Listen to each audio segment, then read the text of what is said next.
देखो भाई, ये हो गया आपका हाइपर कंजुगेशन। और पिछले क्लास में आपको पढ़ाया गया था इंडक्टिव इफेक्ट और resonance.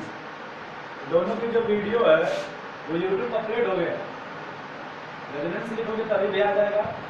Resonance effect Manoj Yadav या इंडक्टिव इफेक्ट मनोज यादव या कोऑर्डिनेट कंपाउंड मनोज यादव, कुछ भी लेकर के लिख दो, या क्वांटम नंबर मनोज यादव, या सिर्फ ही लिख दो मनोज यादव, तो आपको यूट्यूब पर वीडियो तुरंत मिलेगा। ठीक है, वहां से देख लो। अभी बात चल रही है और आपको अच्छा वीडियो दिया जाए, जैसे ये इतना हो जाएगा इससे पहले बहुत अच्छा वीडियो दिया जाएगा। अभी देखो, अब बात करते हैं कि ट्रेडिंग अपने पास है जीओसी में एरोमाइटी के बारे में, एरोमाइटिसिटी। अब देखो, हमने सबसे पहले क्या पढ़ाया था आपको? रेजोनेंस पढ़ाए थे, उसके बाद इंडक्टिव इफेक्ट पढ़ाए थे आपका, इंडक्टिव इफेक्ट पढ़ाए थे, उसके बाद हाइपर कंजंक्शन पढ़ाए थे। बोलो भाई, हाइपर कंजंक्शन पढ़ाए थे। और अब क्या पढ़ा दे रहे? चौथा हेडिंग और चौथा एरोमेटिक पढ़ाने जा रहे हैं। किसी के कोई दिक्कत होगा तो बोल सकता है, हमें कोई दिक्कत नहीं है। देखो, हर इफेक्ट को हम रेजोनेंस से कैलकुलेट करते हुए चलेंगे। रेजोनेंस में हम बार बार बोल रहे थे आपको, वहाँ पे फ्री इलेक्ट्रॉन का डीलोकलाइजेशन होता है।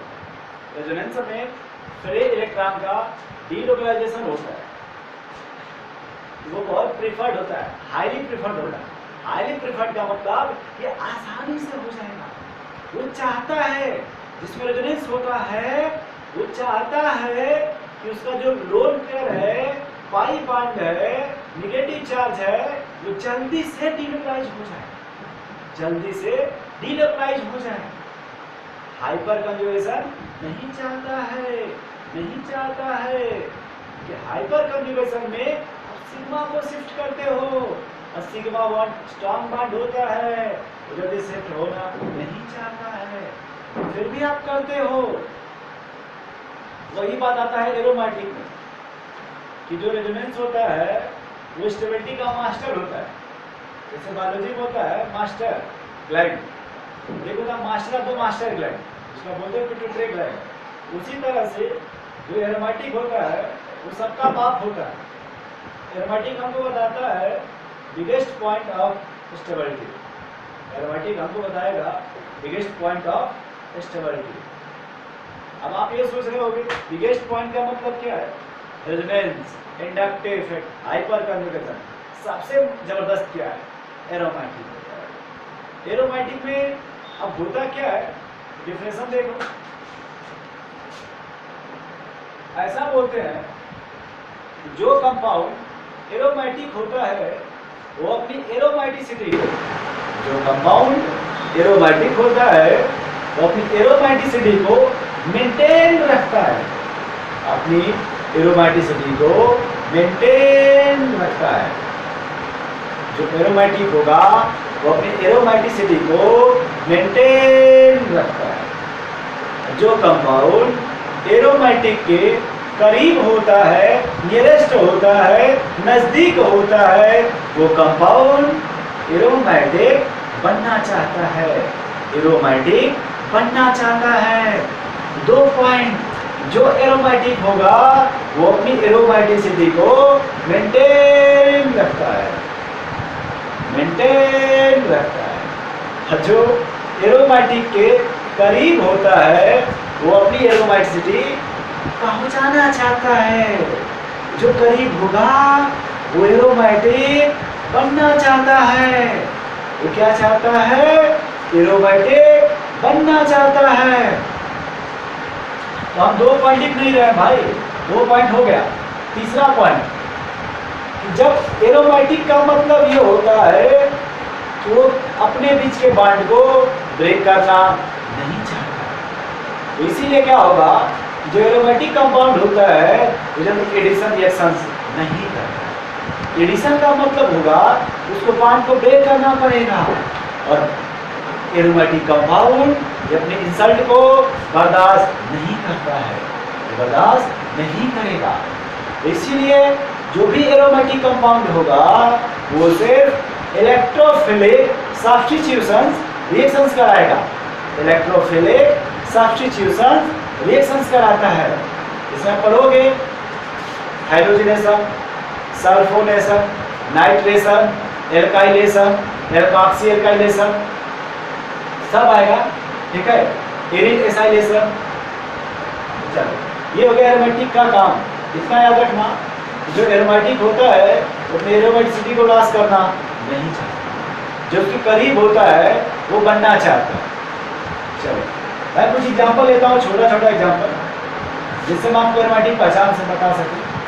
अच्छा देखो, एक होता है एरोमेटिक, एक होता है एंटी एरोमेटिक। लोगों को एक साथ बता देता हूँ, पहले मैं कुछ एग्जांपल दे रहा हूँ। ठीक है, यहाँ पे एग्जांपल नोट करें, उसके बाद फिर चर्चा किया जाए।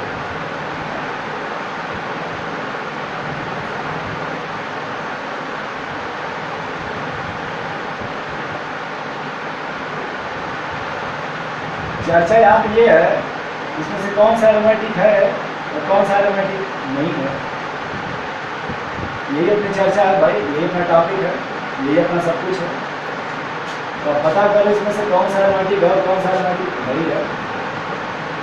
इसी बात को पहले क्वेश्चन दे रहा हूँ, क्योंकि पढ़ाते समय ज़्यादा दिक्कत ना हो।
ये हो गया, हम चार्ज का नहीं ले रहे एग्जाम्पल।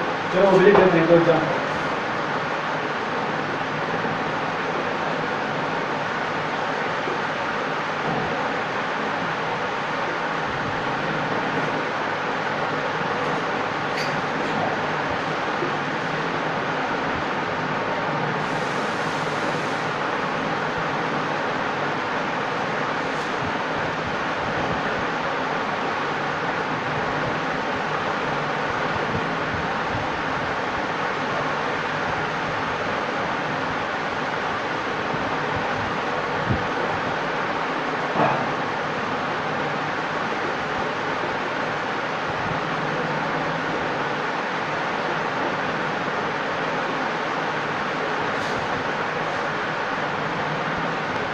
चलो ठीक है, इतना ही बहुत देता हूँ, देख करो कहोगे कितना अच्छा पढ़ा नहीं रहा। देखो एक होता है एरोमेटिक, एक होता है एंटी एरोमेटिक। हम दोनों एक साथ पढ़ा दे रहे हैं। जब दोनों जहाँ नहीं होगा वहाँ पे मान लेना कि नॉन एरोमेटिक। तीन तरह का होता है, एरोमेटिक, एंटी एरोमेटिक और नॉन एरोमेटिक। तो देखो एकदम अच्छा से सुनते जाओ, यही पॉइंट यहाँ यूज करो। एरोमेटिक होगा sp2 होगा, दोनों के लिए क्या होना चाहिए, sp2 प्राइमर होना चाहिए।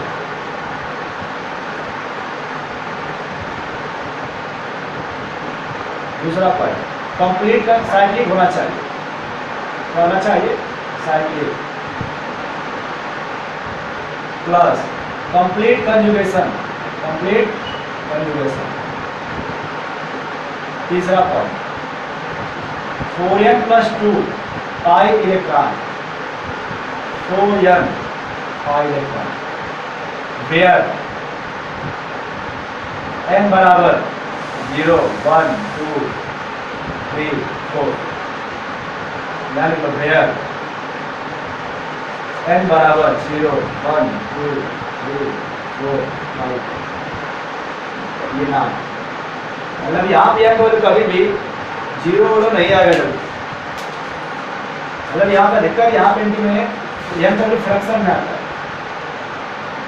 कैसे आता है फ्रैक्शन से। देखो हम पहले से क्या हो रहे चलते हैं फटाफट को समझाने के लिए।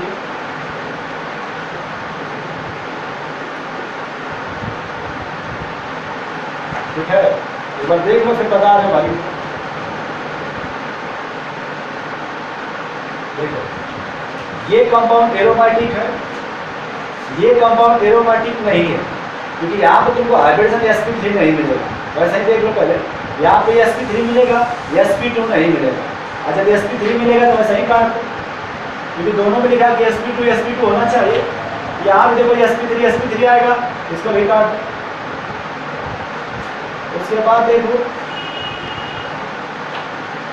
चलो एक एग्जाम्पल यहाँ देखो, ये वाला यहाँ पे आएगा sp3 और वो sp3 दोनों नहीं है, तो इसलिए यहाँ नहीं होगा। तो 3 एग्जाम्पल ऐसे हो गया कि नहीं होगा। चलो अब देखो,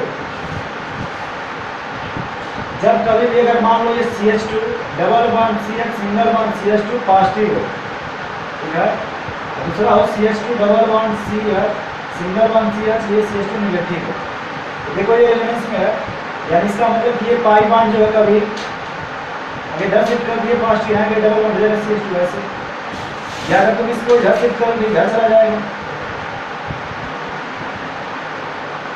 ये हमने आपको रेजोनेंस में अच्छे से बता चुके हैं। तो देखो यहाँ पे हो क्या है, यहाँ पे ये नेगेटिव फिक्स नहीं है, यही को होगा हमेशा। देखो यहाँ पे शिफ्ट करो इधर चला जा रहा है, आगे इधर शिफ्ट करो इधर चला जाएगा। इसका मतलब अब तुम जानते हो एक डबल बॉन्ड में एक पाई होता है, एक पाई देखो यहाँ हुआ, अगर इसको इधर शिफ्ट करते ये भी आ गया। इसका मतलब जो नेगेटिव वाला है वो भी पाई की तरफ बिहेव कर रहा है, और एक पाई बॉन्ड में तो 2 पाई इलेक्ट्रॉन होता है, 2 पाई इलेक्ट्रॉन होता है। अगर भाई सिग्मा बॉन्ड होगा तो बोलेंगे 2 सिग्मा इलेक्ट्रॉन होता है। इस बात को ध्यान सुनो, एक पाई बॉन्ड में 2 पाई इलेक्ट्रॉन होता है, और एक सिग्मा बॉन्ड में 2 सिग्मा इलेक्ट्रॉन होता है। देखो पाई बॉन्ड पहचानोगे कैसे, ये भी पाई बॉन्ड है और एक कॉन्फ़िगरेशन में है, तो यहाँ भी एक पाई बॉन्ड, मतलब ये भी हो गया पाई बॉन्ड, 2 मतलब 4। तो यहाँ से देखो ये पॉजिटिव है, सॉरी ये पॉजिटिव है, जबकि इलेक्ट्रॉन है नहीं, सिर्फ एक ही पाई बॉन्ड, और एक पाई बॉन्ड में सिर्फ 2 पाई इलेक्ट्रॉन, सिर्फ कितना पाई इलेक्ट्रॉन, 2 पाई इलेक्ट्रॉन। बस ऐसे तो लिख लो 2 पाई इलेक्ट्रॉन। यहाँ देखो 2 पाई इलेक्ट्रॉन ये है और 2 ये, 4 पाई इलेक्ट्रॉन।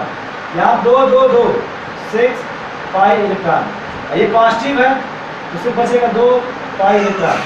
यहाँ देखो 2 2 4 4 पाई इलेक्ट्रॉन। यहाँ देखो लोन पे ये देगा 6 पाई इलेक्ट्रॉन।